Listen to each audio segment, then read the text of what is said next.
Good evening, dear students. Welcome to the English Canvas. Today we are going to study another beautiful poem from class 10th English NCERT, Amanda. हमने अपनी previous class में इसी unit का एक chapter पढ़ा था जिसका नाम था from the diary of Anne Frank. अब उसी सेम यूनिट की एक पोएम है जिसका नाम है Amanda, which is written by Robin clean.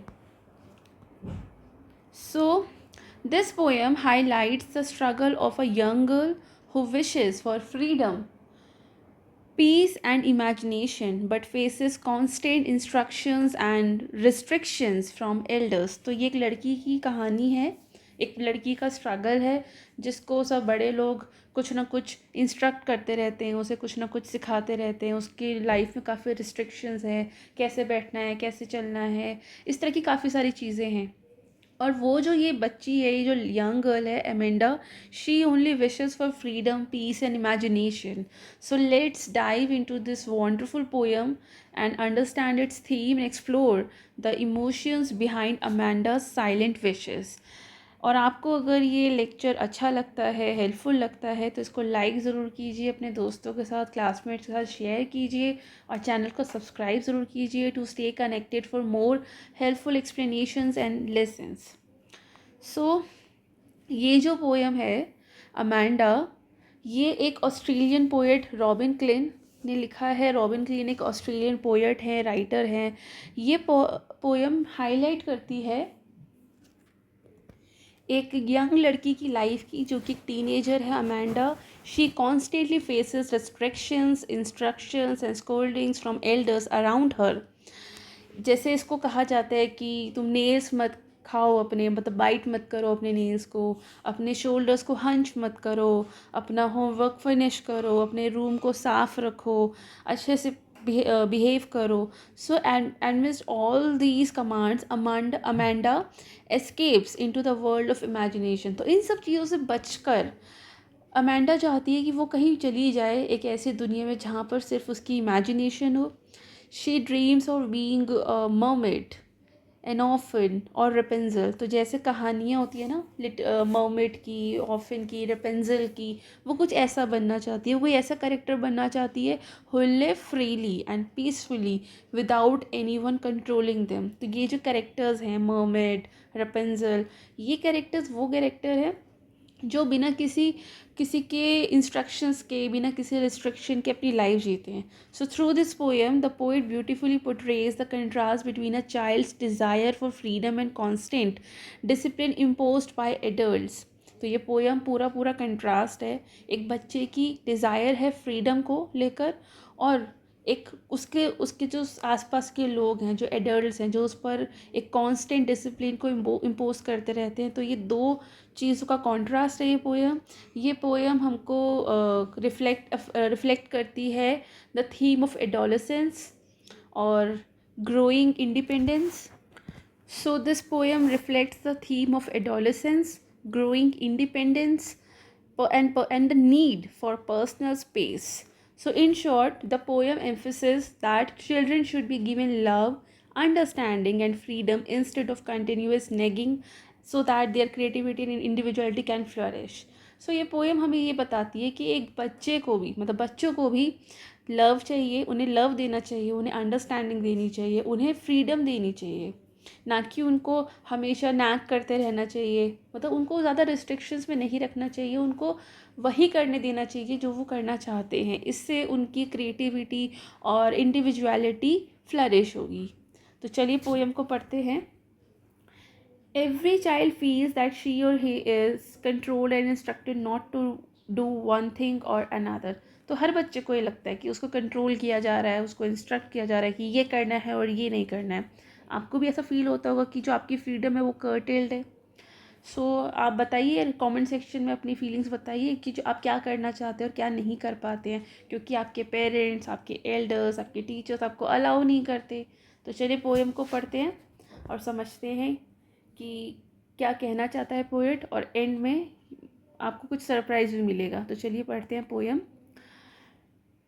Don't bite your nails, Amanda. Don't hunch your shoulders, Amanda. Stop that slouching and sit up straight, Amanda. सो यहाँ Amanda को बार बार इंस्ट्रक्शंस दी जा रही है, उसे मना किया जा रहा है कि वो अपने नेल्स नहीं काटे। सो अमेंडा को बार बार इंस्ट्रक्शंस दी जा रही है, जैसे उसे मना किया जा रहा है कि वो अपने नेल्स को ना खाए, तो ये तो खैर है ही बड़ी गंदी आदत कि वो अपने नेल्स को बाइट नहीं करे, अपने शोल्डर्स को हंच नहीं करे। हंच होता है बेसिकली झुका कर बैठना, जैसे कई बार लोग होता है ना अपना जो जो उनका जो बैकबोन होता है उसको पूरा ऐसे सर्कुलर शेप में झुका कर बैठते हैं, तो वो बहुत ही अनहेल्दी होता है। वैसे तो ये बहुत सही चीज़ है उसको बोल रही कि नेल्स मत खाओ, नेल्स खाना बहुत ही गंदी आदत होती है, बहुत जर्म्स हमारे मुंह में जाते हैं।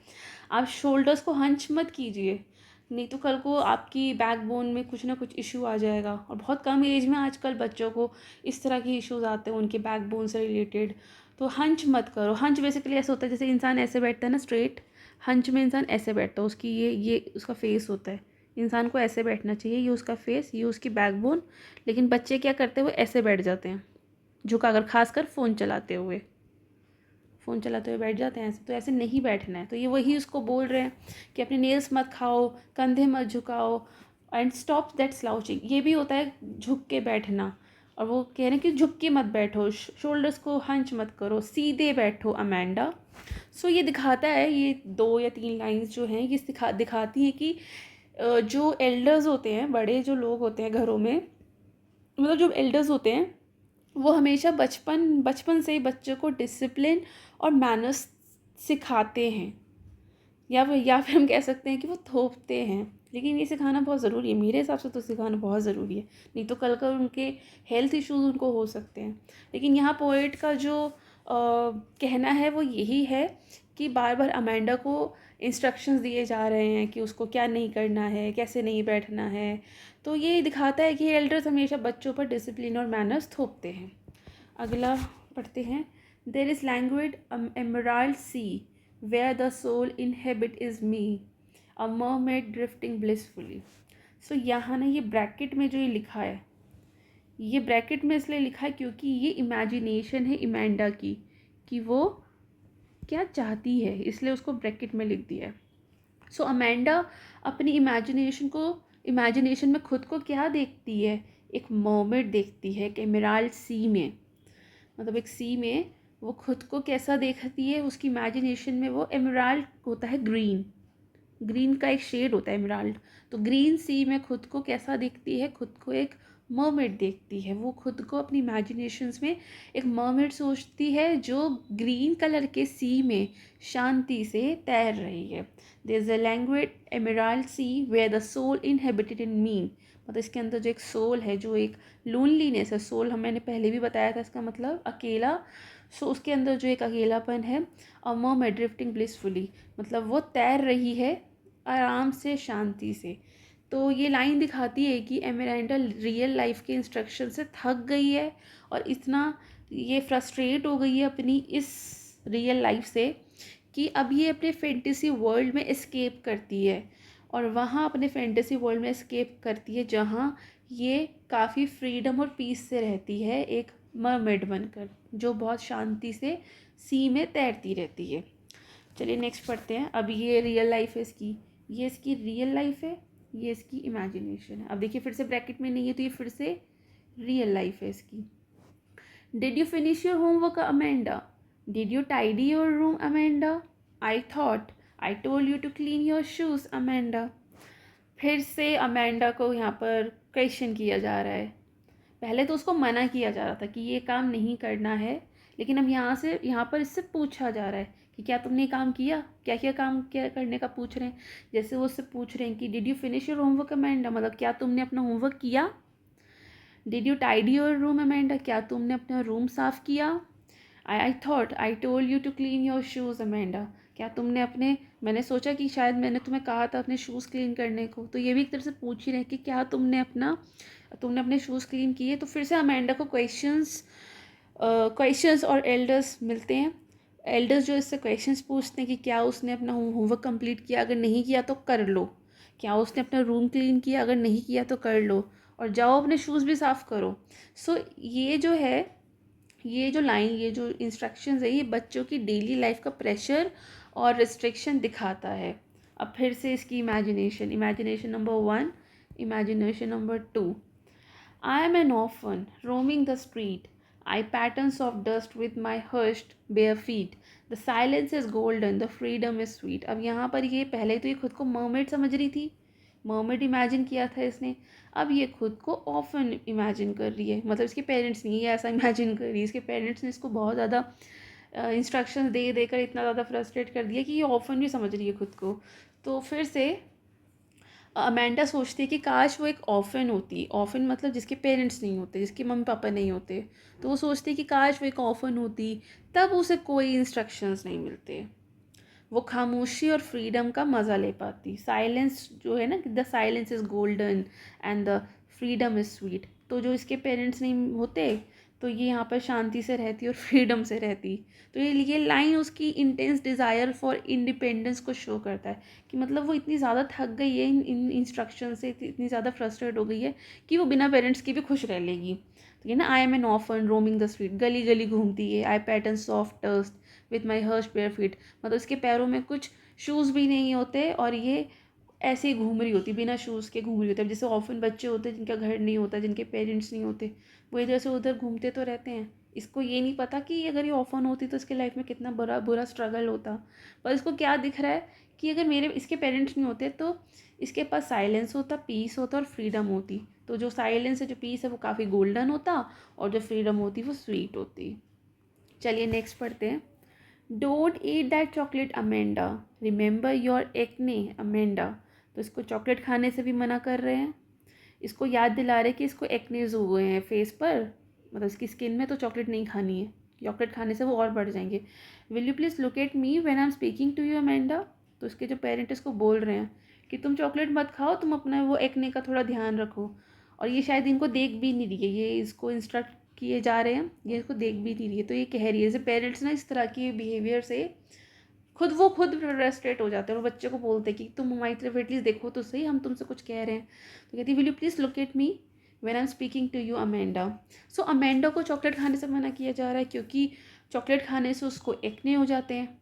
और एल्डर्स इंसिस्ट करते हैं कि वो एटलीस्ट ध्यान दे, वो उनकी तरफ देखें जब वो उससे बात कर रहे हों. तो ये कांस्टेंट नेगिंग है जो अमेंडा की इंडिविजुअलिटी को क्रश कर रही है.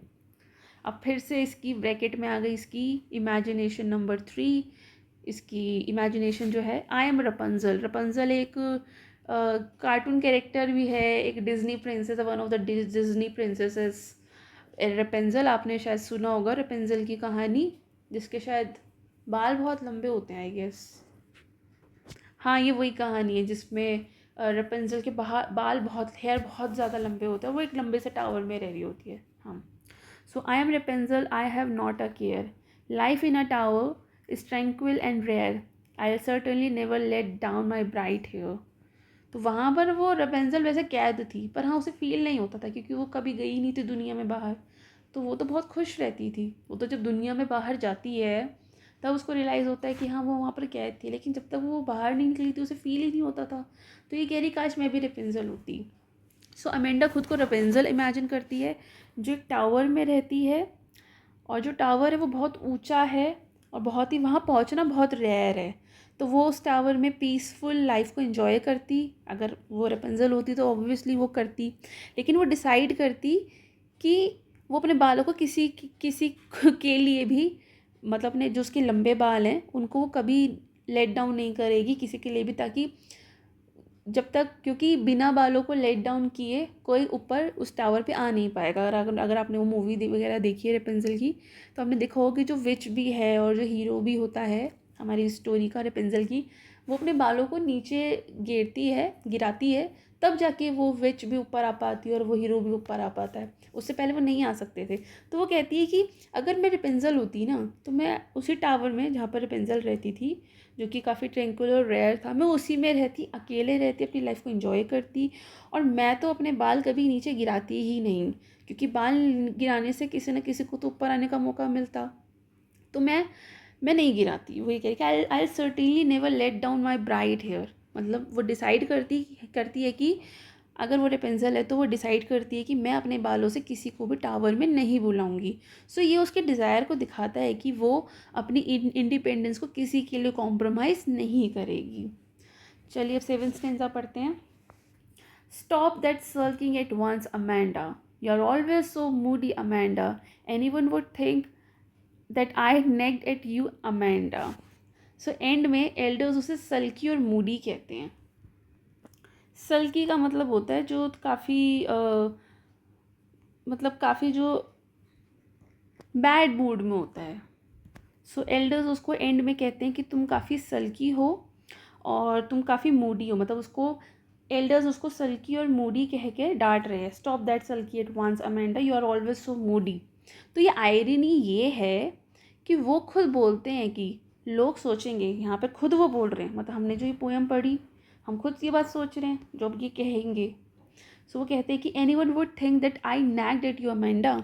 तो यहाँ पे ये आयरनी है कि वो खुद ये बात बोल देते हैं कि लोग सोचेंगे कि मैं तुम्हें नैग करती हूँ या करता हूँ, जो भी इसका पेरेंट है, जबकि असल में वो बार बार नैगिंग ही कर रहे होते हैं.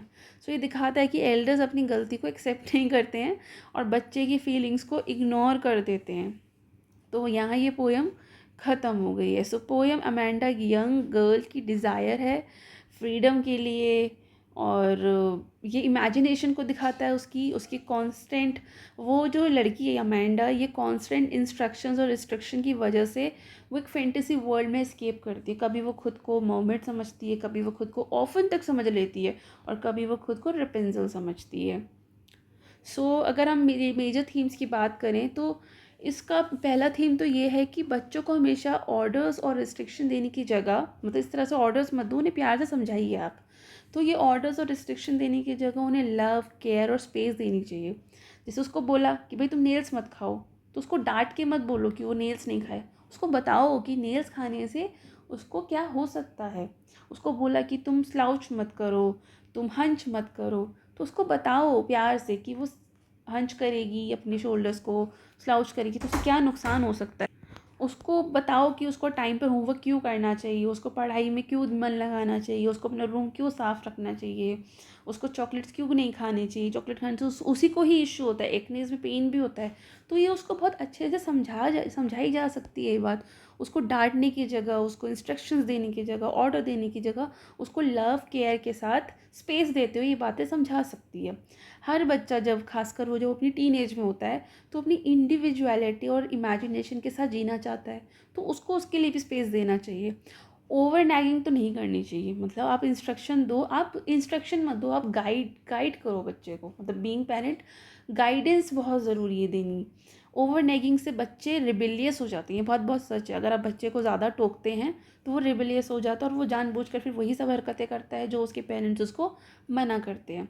और ये पोएम हमें बताती है कि इस तरह ये पोएम हमें सिखाती है कि हमें पेरेंट चाइल्ड रिलेशन को स्ट्रॉन्ग रखना चाहिए. ओवर नैगिंग से बच्चे रिबेलियस हो जाते हैं और पेरेंट और चाइल्ड का जो रिलेशन होता है वो वीक हो जाता है. यहाँ ये पोएम ख़त्म हो जाती है. इस पोएम अमेंडा में हमें एक बहुत ही डीप मैसेज मिलता है. पोएट रॉबिन क्लिन ने ये दिखाया है कि बच्चों की अपनी दुनिया होती है, एक ऐसी दुनिया जहाँ वो खुलकर जीना चाहते हैं, कल्पना करना चाहते हैं और बिना किसी रोक टोक के अपनी इंडिविजुअलिटी को एक्सप्रेस करना चाहते हैं. लेकिन अक्सर जो एल्डर्स होते हैं उनको केयर करने के नाम पर, डिसिप्लिन बनाने के नाम पर बच्चों पर इतने ज़्यादा इंस्ट्रक्शन, इतने ज़्यादा रिस्ट्रिक्शन थोप देते हैं कि बच्चों की क्रिएटिविटी, उनकी फ्रीडम, उनकी इंडिविजुअलिटी कहीं ना कहीं दब जाती है. इसलिए हमें ये समझना चाहिए कि जो चीज़ हम उन्हें प्यार से, केयर से, समझ से सिखा सकते हैं वो ज़्यादा असरदार होती है. ना कि जो हम उन पर चीज़ें थोपते हैं वो इतनी असरदार नहीं होती हैं, उनका कोई अच्छा रिजल्ट भी नहीं आता है. लेकिन वही सेम चीज़ों को अगर हम प्यार और केयर से सिखाएं तो वो ज़्यादा अच्छे से दिल लगा के सीखेंगे. जबकि लगातार बच्चों को डांटना या टोकना बच्चों को उनसे और ज़्यादा दूर कर देता है. तो चलिए इस कविता से सीख लेते हैं कि बच्चों को फ्रीडम और स्पेस दीजिए, लेकिन उनको सिखाना भी बहुत ज़रूरी है. और बच्चों की इमेजिनेशंस को भी अप्रिशिएट करें और डिसिप्लिन के साथ साथ उन्हें प्यार और अंडरस्टैंडिंग की भी बराबर जगह दें.